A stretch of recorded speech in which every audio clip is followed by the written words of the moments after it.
we have been doing a series through the book of Joseph, using Joseph's life in Genesis. And there are 5 B's that relate to Joseph's life, and they relate to our church life. They relate to my life. They relate to your life. If you are thinking, what in the world is God trying to do in my life? Sometimes it seems so confusing to me.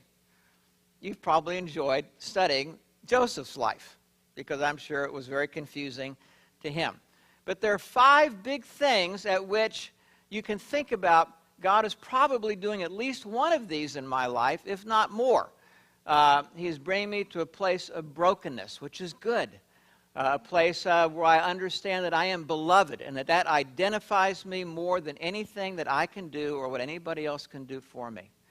No matter what I've done, where I'm broken, beloved trumps broken. He's trying to build a sense of belonging and relationships in my life and through my life. Building is our 4th B, where most of life is about building something. You're building a marriage, or you're building your kids, you're building a family, you're building finances, you're building a career, a reputation, you're building a ministry or an outreach to people. These things just don't magically happen. They take day by day, little efforts, but intentionality of building. Today we come to our last one, which is bridging. Life is really not about me, and it's not about you. It's about God's work in you and then through you. We bridge out to others. God is wanting to use your life to get you out of your comfort zone and get you out into the mix with other people and building relationships where you are reflecting, as you relate to them, something of who our wonderful God is. God is our God the Father. As I relate to people, sometimes I'm thinking about, I want these people, especially people younger than me, to see something of a fatherly care as I talk to them. I'm reflecting something of God's fatherly care to me. Or sometimes I am challenged by God's initiative, that He is on the move towards me to love me. And it gets me off my comfort zone where I'd rather just be by myself, and gets me out to take the initiative with people. Sometimes I'm reflecting something of the Son of God, that just wondrous delight that invites people into relationship, that wants relationship with them. Some of that is reflected through, I'm trying to reflect that through as I talk to people. Or I'm thinking about the love of Christ that was willing to sacrifice anything for the sake of somebody else. Or sometimes I'm trying to reflect something of God the Holy Spirit, where, for example, He's our comforter. He comes alongside of people and joins them with His presence, tries to comfort them. Sometimes that seems to what I'm trying to do. All of these things are what you would call bridging activities. They're intentional on purpose. When I was in college my junior year, I was not a Christian. I thought I was, but I didn't care about church, didn't want to go, kind of sort of tongue-in-cheek ridiculed Christians, born-again Christians. And I had a roommate who was a Christian. His name was Johnny. And whenever he was going off to a Bible study or going off to church, I usually had some sarcastic barb I'd throw at him. Hey, you going to pray? Pray for me. I need, like what an idiot to go do. And I did that for about 3 or 4 months. Now, I had no idea how rude I was being to him. No idea, none. Now, in retrospect, when I look back on that, I thought, man, that guy put up with a lot with me. He wasn't deterred by my rudeness at all. It's almost as if he sort of expected it. Of course, what would you expect from someone who's not walking with God? He continued on, just day by day, building a relationship with me in spite of all of my foolishness, and sort of laid the groundwork for just about a month after Christmas of coming to Christ. He spent a lot of time bridging. It involved care, it involved initiative, it involved some perseverance, it involved some pain. And it involved just day by day doing what he could. Now, this is Joseph's story. And it's also your story. It's what God's trying to do in you, and my story, what He's trying to do in me and through me. I'd like to talk 5 things through Joseph's story here. about bridging. Number one, bridging starts with caring in action. It's not enough just to care or to say that I care. That's a good start. But eventually, care has to have some teeth to it. It has to have some action, some feet to it. You can think of bridging, as we look at this, let's go to the next one, as living on mission. If it's still kind of fuzzy to you, think about today, I'm on a mission. I want to bridge out some way, build a bridge of friendship somehow to the people I'm with. You think of it as bridging. Let's look at his story here. If you've been following us, he has finally revealed who he is to his 10 older brothers who hadn't seen him in about 20 years or so. And they are dumbfounded that he's still alive. He's the prime minister of Egypt. They are scared out of their minds that he's going to get his retribution for the folly and evil that they did to him. But he says to them in Genesis 45, "Hurry and go up to my father and say to him, 'Thus says your son Joseph.'" Now, as far as his father knows, Joseph's dead. And he's been dead for about 20 years. This is going to come as news to his father. "Your son Joseph says, 'God has made me Lord of all Egypt. Come down to me, do not tarry.'" So the brother's going to go back home, the land of Canaan. Bring Pop. Bring him as soon as you can. "You shall dwell in the land of Goshen, which is Egypt, and you shall be near me, you, your children, and your children's children, your flocks, your herds, all that you have." So he's creating a reunion, but it's not just bring Pops down, but bring the whole extended family and all the servants, the herds, the flocks, everything. Which involved about 70 people, plus flocks and herds. This is not just moving the family across town kind of thing. This is a big operation. "There I will provide for you, for there are yet 5 years of famine to come, so that you and your household and all that you have do not come to poverty." He's going to take care of about 70 people through his effort. He's taking that upon himself. It's care with some teeth to it in action. "Now your eyes see, and the eyes of your brother Benjamin see," now he's talking to his brother, "that it is my mouth that speaks to you. You must tell my father of all my honor in Egypt and of all that you have seen. Hurry and bring my father down." Now, the thing that strikes me as I read through that passage are things like others, initiative, planning, logistics. Pretty big project. But he is going to do everything he can to communicate care. He is bridging not just to his father, which you and I would do if we hadn't seen Pops in 20 years, know he's grieving. He's also bridging to these 10 older brothers who were scoundrels. I think if I'd been Joseph, I would have said, "Go back and tell Pops I'm alive. Tell him to come down here and enjoy some time on me. And if you guys want to go back home, don't feel like we'll miss you. You're on your own." This I find astounding after what they had done to him. It's care in action, not just to his father whom he loves, but to these scoundrels. The heart of bridging is caring in action. Number two, bridging is a lifetime's experience. This is not a weekend deal. This is not I got my thing checked off for the year. I did something on mission. Bridging is who I am. That God is trying to build into me. I have been a bridge builder. I am a bridge builder today. And tomorrow when I wake up, I am going to be a bridge builder. This is what he's trying to build into us. I have been a bridge builder. I'm going to build a bridge today, wherever I am. And tomorrow when I wake up, I'm going to do the process again. This is going to last all my life. Now we pick up the story where the brothers go back. They tell Joseph. Joseph is absolutely just shocked by this. And they all come back. They're about to have a reunion.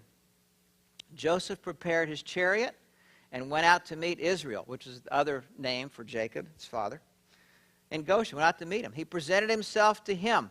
They had not seen each other in about 20 years. He fell on his neck and wept on his neck a good while. Now, like I mentioned last week, I'm a sucker for good reunions. I love emotional reunions. Some of my favorite are when, we've got a guy deployed in Afghanistan for 2 years, or Iraq, and he comes back, but the Army or the Marines didn't tell the wife and the kids he's coming back. It's going to be a surprise. And they set this up, big pro football stadium, and it's halftime, and they bring the wife out on the field and the little 6-year-old and 4-year-old kid, and I hadn't seen Dad in 2 years, and then the band's playing something, and somebody's saying something, and they turn around, and there's Dad, young father, young husband. And the wife immediately bursts into tears, crying, and she's waving at her. I never understand what this thing is with you ladies. As if this is going to dry the tears away. I don't know. There's something more than that, I know. The kids look and they think, it's Dad! And they go running across the field to him, and they jump up, and he swoops them both up, and what do? They bury their heads in their dad's neck. And I tell you, I'm a sucker for that. I cry every time I see that. I'll bet 64,000 of those people in that stand are doing the same thing. Now, that's a reunion where there's been a 2-year lapse of not seeing each other. This is 20. This is a 2-year lapse where they know that Dad's still alive. This one's a 20-year lapse where Father knows Son is dead. And I love how Moses records this. He said he presented himself to him and fell on his neck and wept on his neck. I see that sobbing, just lost in emotion and euphoria. And then I like how Moses finishes this, a good while. A good while. Now, what went on in Joseph? Now, I haven't had an experience like this, being apart from your parents for 20 years. But I'm wondering about what went through his head there. I wonder if he thought about all the sacrifices that he had been called to make in these intervening years. The difficulties that he'd been through. The times of suffering, of questioning, of wondering, God, what are you doing? How is this all going to work? I miss my dad. I wish I was there. Why do these scoundrels get to be with him? Probably all those things were coursing through his mind and his heart as he's weeping. The response of his father is riveting. Look at this. Israel said, "Now let me die, since I have seen your face, and know that you are still alive." It's as if he's saying, all these years, in reality, I had a bucket list, but there's only one thing on that bucket list. I want to see my boy.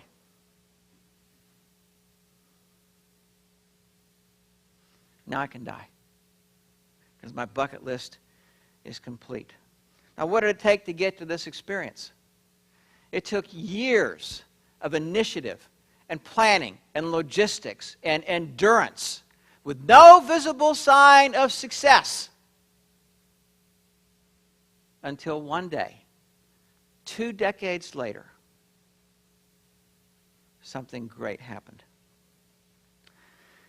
I don't know about you, but in my life, it often seems like, as a bridge builder, that if somebody's going to take the initiative, it's going to be me. And if someone is going to express care first, it's going to be me.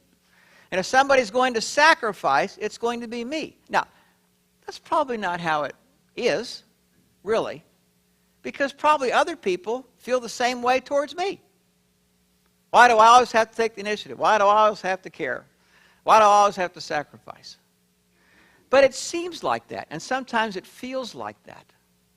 Day by day, I am going to build a bridge. I did it yesterday. I'm going to do it today. And I'm going to do it tomorrow. And I'm going to do it Tuesday. A bridge builder. This is a lifetime experience, a way of life. Number 3, bridging may involve some big challenges. Sometimes this is not easy. But in the middle of the challenges, they give you greater opportunity for greater influence, as we see in this story. Genesis 47:13. There was no food in all the land, for the famine was very severe, so that the land of Egypt and the land of Canaan languished by reason of the famine. At this point in the story, 2 years of famine had already occurred. Prior to that, 7 years of plenty where Joseph was stockpiling grain, planting extra crops in anticipation of 7 years of famine. But boy, they have hit the wall now. Joseph's number 2 in command of all Egypt, and he's got his hands full. We're not going to read all the details, but you see, depending on the year, he is scrambling. One year he's buying up, or he's selling as much food as he can to the people. Another year he's selling as much grain as can be put in the ground in spite of the lack of rain as might grow. Sometimes he is selling livestock or flocks or donkeys or camels or horses or sheep or goats. Other times he's buying those. Sometimes he's buying the land back from the people in exchange for food. Sometimes he is buying their labor, even if it meant slavery, for a while to get it through the 7 years of famine. Yeah, that's hard on a nation. That's tough. And if you're called upon to lead, whether it's in a nation or a state or at work or in your family or neighborhood or church, sometimes the efforts you do to do that are not all that well received, especially when times are tough. It is quite a challenge. Leadership is quite a challenge. But look at the response of the people when the 7 years had finished. Verse 25. To Joseph they say, "You have saved our lives. May it please my Lord, we will be servants to Pharaoh." Now, it just wasn't that he'd come up with a good plan of action and had done that. But I think along with that, the people sensed things like goodwill and a good sense of wisdom, street smarts, we might say, fair treatment, wise planning, understanding the realities of which they were. Now, all of those things combined had an effect of influence. That's bridging. Your life becomes influential to others through who you are and what you do. Sometimes these are very tough challenges. Number 4, bridging is sometimes painful. Sometimes painful.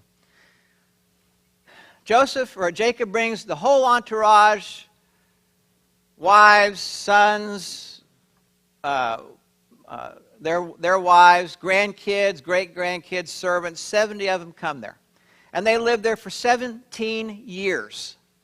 Joseph is providing for all these folks land, crops, money. 17 years they've been there, and then Dad dies. 17 years. Genesis 50, verse 15. When Joseph's brothers saw that their father was dead, this is the 10 brothers, what's the first thing that would go through their mind? Dad's dead. It may be that Joseph will hate us and pay us back for all the evil that we did to him. Now, what does that say about those 10 brothers? These guys are about 60 to about 80 years old, roughly. And I look at that and I think, these guys are still 15 years old. They think like a young teenager does. What about me? What's going to happen to us? And they extrapolate the absolute worst conclusion on their brother that could be made. Oh yeah, Joseph was good while Dad was here. But now that Dad's out of the picture, he's going to strike and get his revenge. He's going to retaliate and give us what is due. They see him as sort of a dastardly dude. two-faced. Good when Pops is here, not all that good when he's here. Now, if you were Joseph, how would that strike you? You've provided for these scoundrels for 17 years. And they think that of you? You haven't proven your character to them? Your reputation to them? Your goodwill, planning, execution? So, they sent a message to Joseph, verse 16. Had them get together. Send a message. Your father gave this command before he died. This announcement to Joseph that he had told the 10, but hadn't told him. Say to Joseph, please forgive the transgression of your brothers and their sin, because they did evil to you. And now please forgive the transgressions of the servants of the God of your father. Now I have a few questions. Do you think that before Dad died on his deathbed, he turned to those 10 brothers and said, you promise, make a promise, tell your little brother, Joseph, not to do anything bad to you because of what you did? You think he did that? It's my opinion, I don't think Pops knew what those 10 had done to Joseph. The 10 of them sure as heck didn't tell him. And I don't think Joseph did either. When Joseph heard that word, that statement that Dad had made them promise, to make Joseph promise not to do that, I don't know. If I was him, I'd have been disgusted by that. You've got to be kidding me. Are you going to be a scoundrel all your life? Is that how you're going to think about me? I might have been depressed. All these years I've been trying to build something, 17 years with you guys, and this is how you think still? I might have given up hope of ever bridging and belonging to these brothers and having a relationship that's profitable.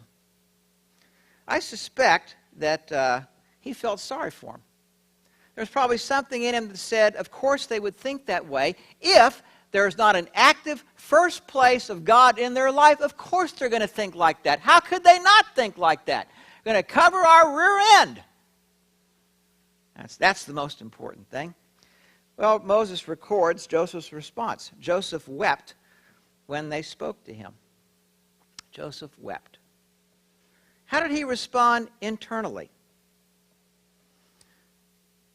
The way he responded internally depended upon how he saw himself. If he was looking, really, all these years for affirmation on what a great guy he was and a great little brother he was and how faithful he'd been to the family, Joseph is going to be one frustrated and angry dude. If instead he looks at himself after what these guys are saying and he says to himself, all these years I have been a bridge builder. And today I'm going to build a bridge. And when I wake up tomorrow, I'm going to build a bridge. And nothing's going to change in my life regarding that activity. I suspect strongly that's how he responded. Because it didn't matter whether these guys are scoundrels or not. That's not going to affect him and knock him off his horse. I am a bridge builder. I've been a bridge builder. I'm going to continue to be a bridge builder until people have to put me in the ground. The last thing. Bridging occurs through, and this is pretty exquisite, how we relate, how we act, and by our attitude. This is putting this ethereal bridging thing, the cookies on the bottom shelf. Verse 18. His brothers, after making this preposterous statement from their father's lips, so to speak, they add some melodrama to this. His brothers came and fell down before him and said, behold, we are your servants. I would have wanted to have thrown up. I would have been disgusted probably. You've got to be kidding me. Who are you kidding Who are you joking? What kind of game do you think you're playing? You're grown men. How did Joseph respond? Joseph said to them, do not fear, for am I in the place of God? The first thing, right out of the box, he addresses is their fear. He doesn't address, wait a second, who do you think I am? What kind of reputation do you think I have? What have I done for you all these years? I'd have been tempted to go in that direction. But he sees the first thing that's on their plate is fear, and he's going to address that. He says, do not fear, for am I in the place of God? I really like how he does this, because what he's sort of implying is some type of retribution does need to be done, but if it's going to be done, I know somebody a whole lot bigger than me. He carries a big spanky spoon. And if he needs to do that, he'll have no trouble bringing that about. But that's not my job. Then he gives one of the most remarkable verses in the whole Old Testament. This is a classic of Christian theology. Genesis 50:20. He continues, as for you, you meant evil against me back when you threw me down into the well and left me for dead, brought me back out, sold me into slavery, sold me down the river, lost my time with the family, growing up, the farm, future. You meant evil against me, but God meant it for good, to bring about that many people should be kept alive as they are today. There are three things I like in what he says here. He understands human nature. You meant evil against me. It's not a surprise to him that his brothers threw him down the well. It's not a surprise to him that they sold him into slavery. It's not a surprise that for almost 2 decades, they leave him there without ever one time coming to say, we've done wrong against our brother. Pharaoh, can we have him back and take him home? This is not a surprise to him. And it shouldn't be a surprise to us when either we act like the older brothers or our older brother acts like that towards us. This is the world we live in. Sometimes a dark and sinful world. But the second thing he said, you meant evil against me, but God meant it for good. I love this. No matter what you think you're pulling off here, what you're going to arrange, you're playing chess with the wrong guy. What you might think you're about to have the big checkmate move, what you're going to find, you're about to lose your queen. You never saw it coming. This is one of the things that kept him anchored through all those decades. No matter what my life looks like now, no matter how bad my circumstances seem right now, this chess game is not over. God is not done playing yet. The third thing he realizes is that our God is a redeeming God. It's not just that he's a builder, but God's a builder too. He says, to bring it about that many people should be kept alive as they are today. This is the big story that's going on. Unbeknownst to the 10 brothers, even unbeknownst to me for a lot of years, until this whole famine thing hit, now I can start to put some of these pieces together. So do not fear, verse 21. And then he says 3 remarkable things. I think verse 21 is just as remarkable as verse 20. In some ways, if not more. Do not fear. He says, I will provide for you and your little ones. Now, Dad's out of the picture. These guys have proven themselves to be scoundrels and liars. Bald-faced to his face, and yet he is undeterred. I am going to provide for you. He is bridging through his action. Second, he is bridging through how he relates. Look at the next phrase. Then he comforted them. Who needs the comforting? If I'd been Joseph, I would have thought, I need some comforting after listen to these 10 imbeciles, these fools, and what the rug they're trying to pull over me. That's not how he thinks. He goes into comforting mode. He's relating to them with an attempt to bring something of his presence to them that calms them. That is staggering. But the last one, I think, is the best. And spoke kindly to them. That's his attitude. Now, someday, I'm going to ask Joseph, how did you do that? Because I find that one of the most difficult things in all the world to pull off. When somebody has been mean or mean-spirited or just thoughtless or harsh, my mind does not go in the direction of providing, comforting, and speaking kindly.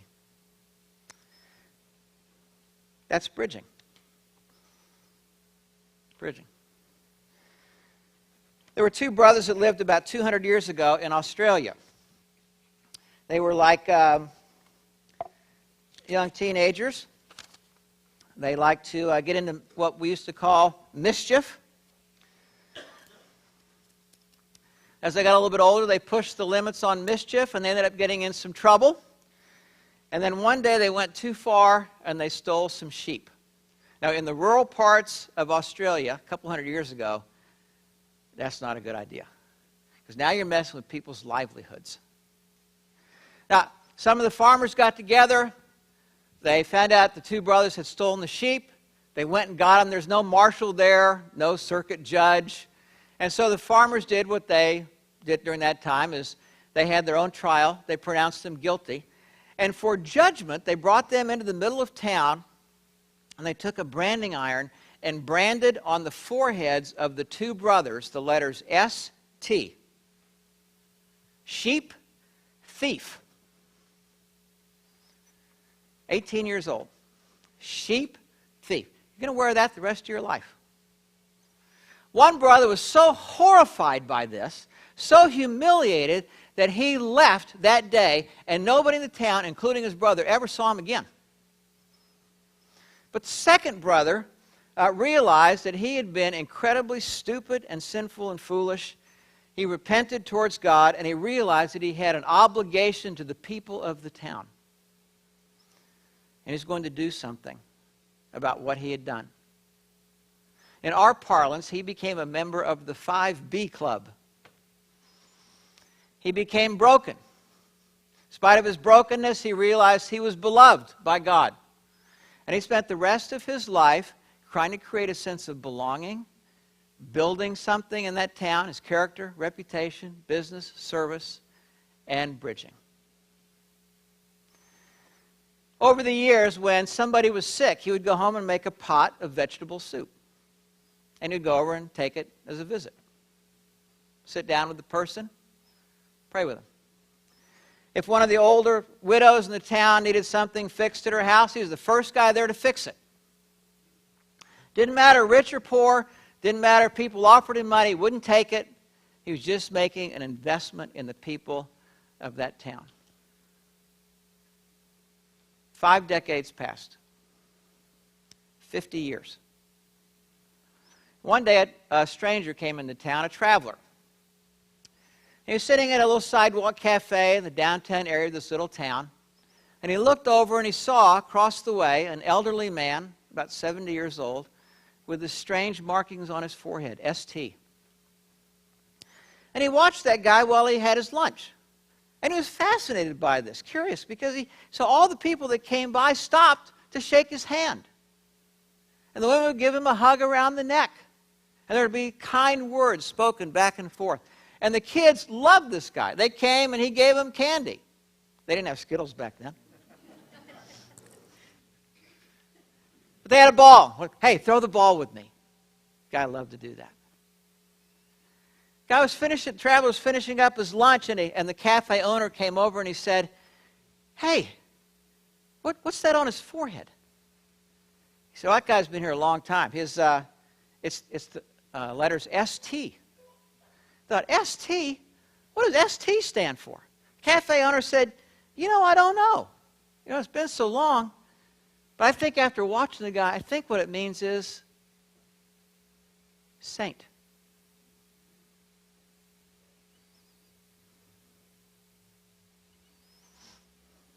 Broken, beloved, belonging, building, bridging. Let's pray together.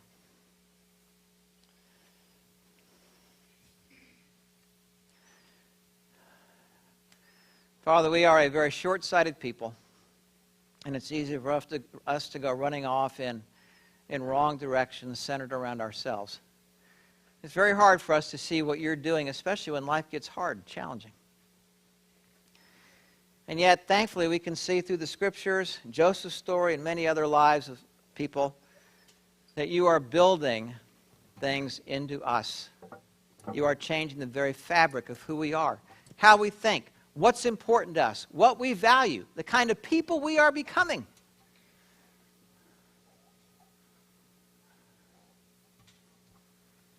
We thank you that you allowed your Son to be broken for us. Got our attention. Opened up our need. And we discovered in you the one whom is the beloved, and that we are your beloved.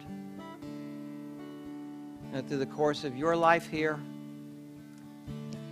and on into the centuries since, you are creating a sense of belonging among your people.